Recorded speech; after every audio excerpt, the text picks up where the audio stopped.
Thanks for tuning in. My name is Jim Ellis, and I'm the director of the Calgary Institute for the Humanities. What you're about to see is the proceedings of our 38th annual community seminar. This year's topic is Thinking with Plants.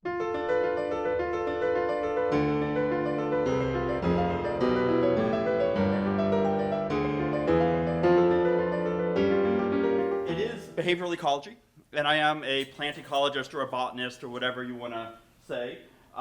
And it's been a long progression over the last 20, 25 years since I was a grad student to be able to say certain things in public. So starting in my career, I couldn't use the word behavior in any plant study. We were just prevented in the literature. It was the social politics of publishing. We couldn't use that word. Because of course, for animals, and especially for mammals, it's very easy to think about individuals, but if we think about plants, and especially some kinds of plants, it's very difficult to decide where an individual ends and where the next individual begins. I mean, can we even think about individuality in these terms if we talk about plants?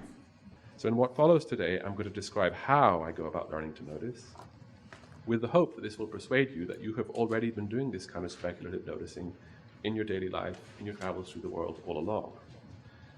Second, I'm going to argue that speculative noticing can literally rewire your senses.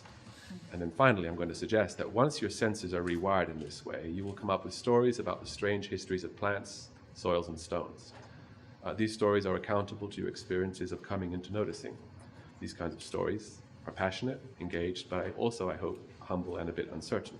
This is a plant a rose by any other name would smell so sweet. That's a trait-based understanding of what a plant is. There's a characteristic, and that describes what it is. So it is based on its morphology, its shared descent, its evolutionary perspectives. That's reasonable. Lots of good stuff comes with that. We do like to categorize. We do collect stamps, and it's the same idea of collecting biological stamps. The more dominant one in research, and certainly in Alberta and any commodity-based area, is that a plant is a factory. And so we can take this factory and we can build this factory. We put it in a location, we give it its supplies, and we get the products. I can tell stories about this tree, but I never really fully know what it is or might become.